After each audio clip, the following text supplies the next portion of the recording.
Then the word of the Lord came to Jehu son of Hanani concerning Baasha, I lifted you up from the dust and appointed you ruler over my people Israel, but you followed the ways of Jeroboam and caused my people Israel to sin and to arouse my anger by their sins.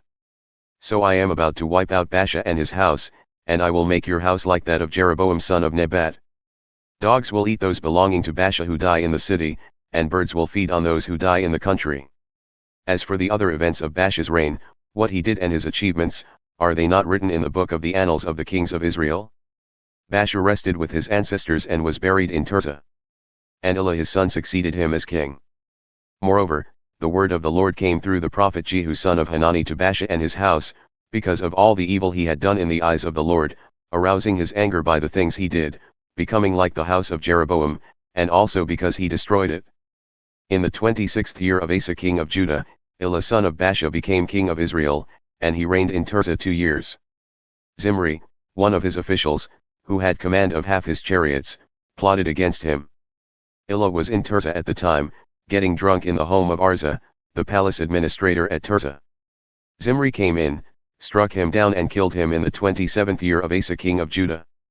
Then he succeeded him as king. As soon as he began to reign and was seated on the throne, he killed off Baasha's whole family. He did not spare a single male, whether relative or friend.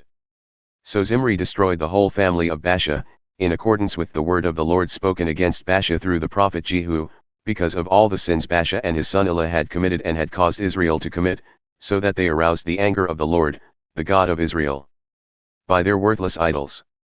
As for the other events of Elah's reign, and all he did, are they not written in the book of the annals of the kings of Israel? In the 27th year of Asa king of Judah, Zimri reigned in Tirzah 7 days.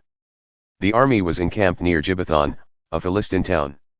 When the Israelites in the camp heard that Zimri had plotted against the king and murdered him, they proclaimed Omri, the commander of the army, king over Israel that very day there in the camp. Then Omri and all the Israelites with him withdrew from Gibbethon and laid siege to Tirzah. When Zimri saw that the city was taken, he went into the citadel of the royal palace and set the palace on fire around him. So he died, because of the sins he had committed, doing evil in the eyes of the Lord and following the ways of Jeroboam and committing the same sin Jeroboam had caused Israel to commit. As for the other events of Zimri's reign, and the rebellion he carried out, are they not written in the book of the annals of the kings of Israel? Then the people of Israel were split into 2 factions, half supported Tibni son of Ginath for king, and the other half supported Omri. But Omri's followers proved stronger than those of Tibni son of Ginath. So Tibni died and Omri became king. In the 31st year of Asa king of Judah, Omri became king of Israel, and he reigned 12 years, 6 of them in Tirzah. He bought the hill of Samaria from Shemer for 2 talents of silver and built a city on the hill, calling it Samaria, after Shemer, the name of the former owner of the hill. But Omri did evil in the eyes of the Lord and sinned more than all those before him. He followed completely the ways of Jeroboam son of Nebat, committing the same sin Jeroboam had caused Israel to commit, so that they aroused the anger of the Lord, the God of Israel, by their worthless idols. As for the other events of Omri's reign, what he did and the things he achieved, are they not written in the book of the annals of the kings of Israel? Omri rested with his ancestors and was buried in Samaria. And Ahab his son succeeded him as king. In the 38th year of Asa king of Judah, Ahab son of Omri became king of Israel, and he reigned in Samaria over Israel 22 years. Ahab son of Omri did more evil in the eyes of the Lord than any of those before him. He not only considered it trivial to commit the sins of Jeroboam son of Nebat, but he also married Jezebel daughter of Ethbaal king of the Sidonians, and began to serve Baal and worship him. He set up an altar for Baal in the temple of Baal that he built in Samaria. Ahab also made an Asherah pole and did more to arouse the anger of the Lord, the God of Israel, than did all the kings of Israel before him. In Ahab's time, Hiel of Bethel rebuilt Jericho. He laid its foundations at the cost of his firstborn son Abiram, and he set up its gates at the cost of his youngest son Segub, in accordance with the word of the Lord spoken by Joshua son of Nun. Now Elijah the Tishbite, from Tishbe in Gilead, said to Ahab, As the Lord, the God of Israel, lives, whom I serve, there will be neither dew nor rain in the next few years except at my word. Then the word of the Lord came to Elijah, Leave here, turn eastward, and hide in the Kerith ravine, east of the Jordan. You will drink from the brook, and I have directed the ravens to supply you with food there. So he did what the Lord had told him. He went to the Kerith ravine, east of the Jordan, and stayed there. The ravens brought him bread and meat in the morning and bread and meat in the evening, and he drank from the brook. Some time later the brook dried up because there had been no rain in the land. Then the word of the Lord came to him, "Go at once to Zarephath in the region of Sidon and stay there. I have directed a widow there to supply you with food." So he went to Zarephath. When he came to the town gate, a widow was there gathering sticks. He called to her and asked, "Would you bring me a little water in a jar so I may have a drink?" As she was going to get it, he called, "And bring me, please, a piece of bread." "As surely as the Lord your God lives," she replied, "I don't have any bread, only a handful of flour in a jar and a little olive oil in a jug. I am gathering a few sticks to take home and make a meal for myself and my son, that we may eat it, and die." Elijah said to her, "Don't be afraid. Go home and do as you have said. But first make a small loaf of bread for me from what you have and bring it to me, and then make something for yourself and your son. For this is what the Lord, the God of Israel, says, the jar of flour will not be used up and the jug of oil will not run dry until the day the Lord sends rain on the land." She went away and did as Elijah had told her. So there was food every day for Elijah and for the woman and her family. For the jar of flour was not used up and the jug of oil did not run dry, in keeping with the word of the Lord spoken by Elijah. Some time later the son of the woman who owned the house became ill.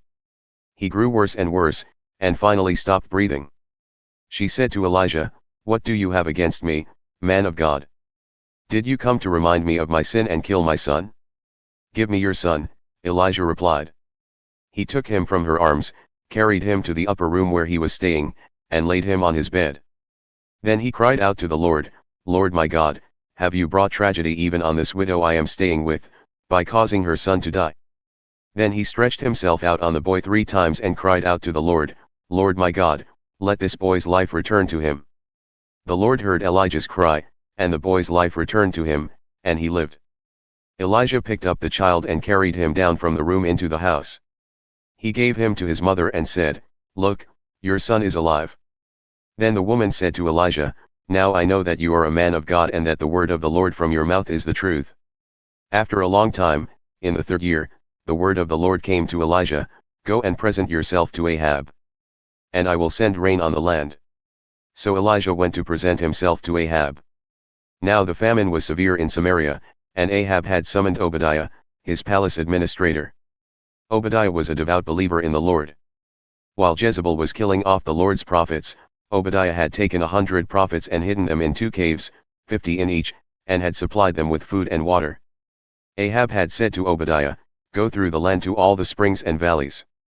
Maybe we can find some grass to keep the horses and mules alive so we will not have to kill any of our animals." So they divided the land they were to cover, Ahab going in one direction and Obadiah in another. As Obadiah was walking along, Elijah met him. Obadiah recognized him, bowed down to the ground, and said, "Is it really you, my lord Elijah?" "Yes," he replied. "Go tell your master, Elijah is here."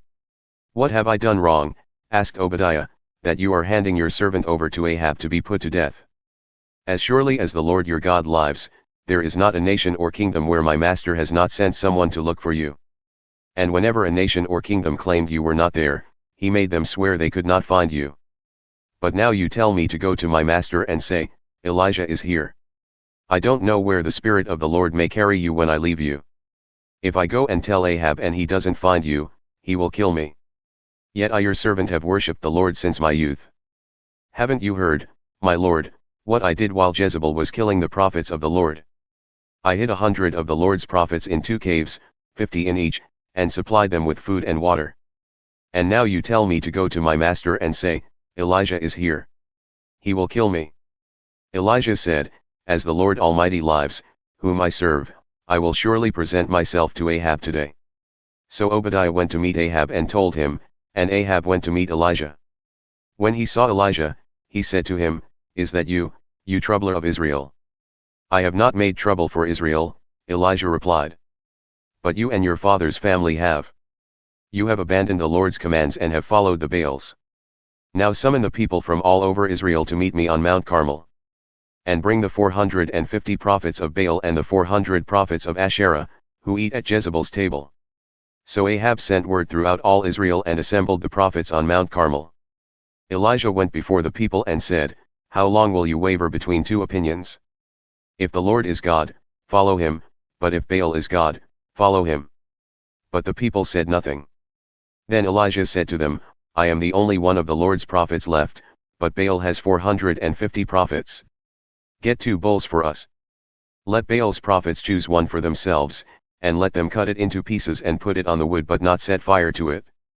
I will prepare the other bull and put it on the wood but not set fire to it. Then you call on the name of your God, and I will call on the name of the Lord. The God who answers by fire, he is God." Then all the people said, "What you say is good." Elijah said to the prophets of Baal, "Choose one of the bulls and prepare it first, since there are so many of you. Call on the name of your God, but do not light the fire." So they took the bull given them and prepared it. Then they called on the name of Baal from morning till noon. "Baal, answer us!" they shouted. But there was no response, no one answered.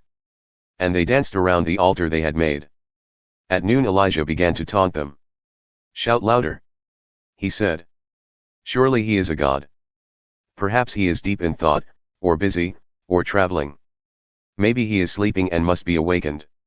So they shouted louder and slashed themselves with swords and spears, as was their custom, until their blood flowed. Midday passed, and they continued their frantic prophesying until the time for the evening sacrifice.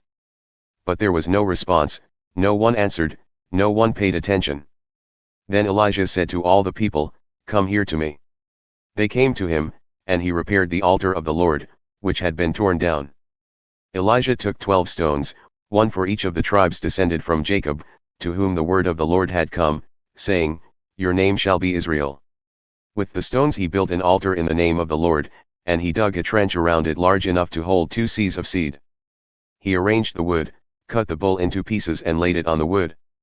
Then he said to them, "Fill 4 large jars with water and pour it on the offering and on the wood." "Do it again," he said, and they did it again. "Do it a 3rd time," he ordered, and they did it the 3rd time. The water ran down around the altar and even filled the trench. At the time of sacrifice, the prophet Elijah stepped forward and prayed, "Lord, the God of Abraham, Isaac, and Israel, let it be known today that you are God in Israel and that I am your servant and have done all these things at your command. Answer me, Lord, answer me, so these people will know that you, Lord, are God, and that you are turning their hearts back again." Then the fire of the Lord fell and burned up the sacrifice, the wood, the stones, and the soil, and also licked up the water in the trench. When all the people saw this, they fell prostrate and cried, "The Lord, he is God. The Lord, he is God." Then Elijah commanded them, "Seize the prophets of Baal. Don't let anyone get away." They seized them, and Elijah had them brought down to the Kishon valley and slaughtered there.